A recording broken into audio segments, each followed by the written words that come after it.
noite a todos. Vamos dando início aos trabalhos dessa noite. Vou pedindo para que todos possam fechar os olhos físicos. E vamos assim, deixando a paz nos envolver o espírito, deixando a paz nos envolver por completo, entrando em sintonia com este ambiente, levando o nosso pensamento ao alto, a Deus nosso Pai, Jesus nosso Mestre, e a todos os trabalhadores do bem, esses mentores amigos que desde manhãzinha já foram deixando preparados os trabalhos dessa noite. Possamos receber a nossa palestrante, Vivian Fonseca, e que os mentores responsáveis também a iluminem, para que suas palavras nos iluminem. E assim seja. E mais um recado rapidinho, pessoal. A gente está na reta final da venda das pizzas, tá? Até o dia 12, nós temos 3 sabores. E quem estiver interessado, procure a gente aqui, tá bom? Então, vamos passar a palavra para o palestrante. Fique à vontade. Obrigada.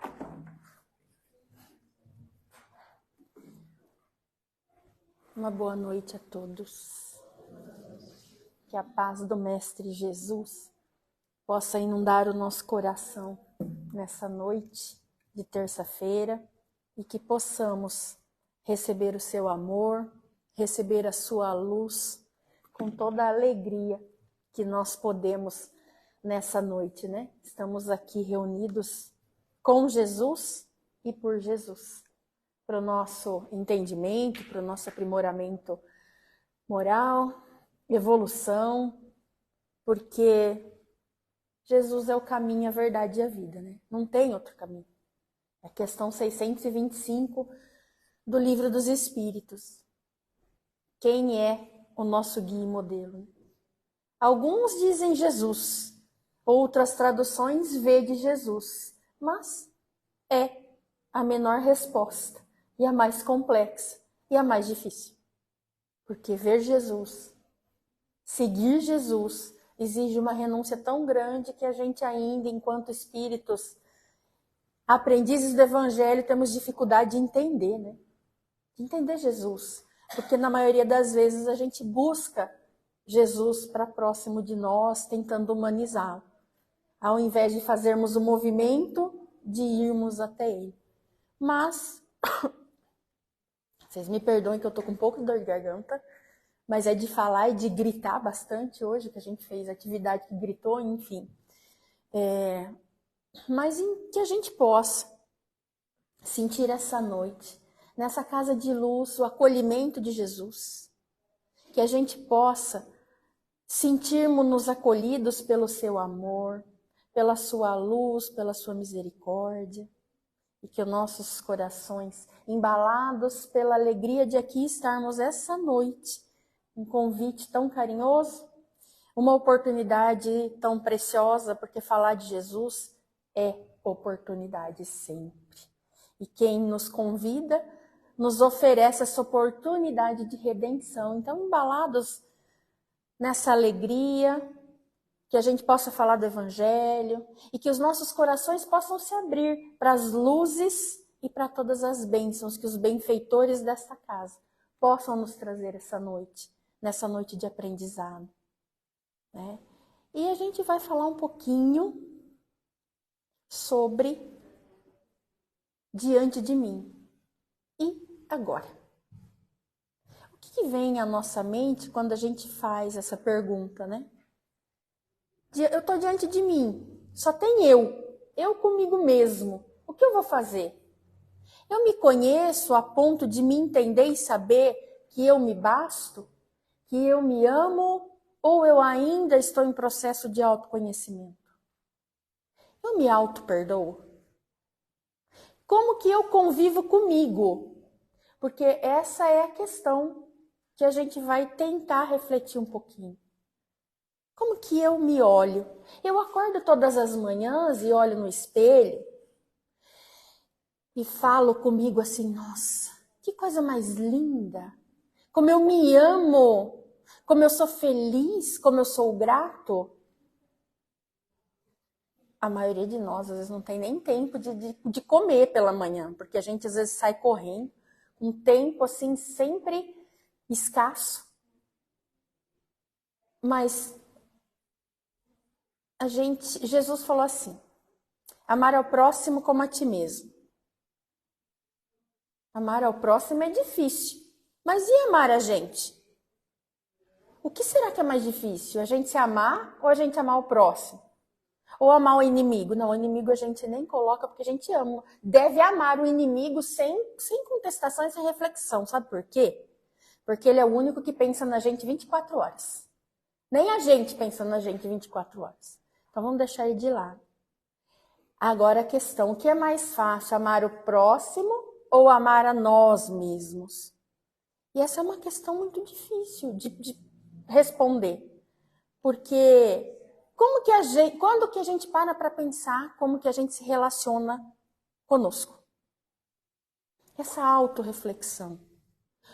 Quando que a gente exercita aquilo que Santo Agostinho nos pede na questão 919 do Livro dos Espíritos, que é conhece-te a ti mesmo. E só para a gente relembrar, Santo Agostinho bebe da fonte da filosofia que fala do oráculo de Delfos. Então é muito mais antigo do que ele falou. Porque dizia um sábio da antiguidade, né, que quando a gente chegava no oráculo de Delfos, para resolver algum enigma, para resolver algum problema nosso, a pergunta que ele fazia para a gente a reflexão que ele mandava para a gente é conhece-te a ti mesmo. Conhecer a ti mesmo significa conhecer os céus e os grandes mistérios. É uma delícia assistir jogo do Corinthians no estádio do Corinthians, gente. Eu ainda gosto bastante. Não tem problema. A gente tem nossas paixões e a gente precisa delas. A gente precisa assistir um jogo de futebol, a gente precisa ouvir uma música, assistir uma peça de teatro, ou assistir qualquer bobeira, porque se a gente não se alienar, a gente não aguenta o dia a dia, né? É um relacionamento conosco. Não tem problema nenhum. A gente brinca um pouco, né? Só vou falar uma coisa. Os que não são corintianos aqui, acho que quiseram matar nós dois agora. Mas a alegria de poder gostar de alguma coisa e agradecer, né? E rir, e torcer, é tão bom. Essas paixões. E vamos falar um pouco, aproveitar e falar de paixão. Paixão, não paixão de amar o outro, né? O nosso parceiro, a nossa parceira. Mas como é a paixão por nós? Nós nos apaixonamos por nós? Aquela paixão, agora a gente agradece a Deus e olha assim, né? Aproveita de fantasma, né? De aparecer assombração, não dormia. Até hoje, meu filho não dorme com a luz apagada porque ele tem medo de assombração. E nós somos espíritas. E assim, até quem é médium, que consegue ter evidência, toma cada susto. Falo por mim que às vezes eu assusto pra caramba, porque o Emmanuel, quando a gente vê no filme do Chico, ele aparece sem avisar, né? Enfim, voltando nas paixões, a gente se apaixona por nós? Porque é tão gostoso estar apaixonado. E é gostoso porque o organismo responde também. Quando a gente está apaixonado, o nosso cérebro produz vários hormônios, né? Dopamina, serotonina, adrenalina. Por isso que às vezes a gente fica horas conversando com a pessoa que a gente está apaixonada, não tem fome, vira a noite, passa a noite às vezes acordado conversando e no outro dia tem uma energia danada para trabalhar. Agora, se eu precisar ficar acordada para corrigir prova, no meu caso, que sou professora, no outro dia eu vou levantar assim, né? Esperando fazer download da alma e resmungando uns 3 dias. Então, o estado de paixão é gostoso. Só que nós temos que ter cuidado com essa questão da paixão, porque paixão vem de patos, patologia, doença. Então, a gente pensa assim, a energia é neutra. Depende do que a gente faz dela. Como a gente direciona essa paixão que nós temos e para quem nós direcionamos? É para nós e para o outro ou é só para o outro? Vamos falar de avó para neto, que é a coisa mais gostosa do universo que eu vivi é ter a minha avó. Que hoje, graças a Deus, não está mais entre nós, porque está melhor que nós, livre dos problemas do corpo, né, da matéria. Mas a paixão de uma avó para um neto é aquela que ela deixa de comer para acudir o neto.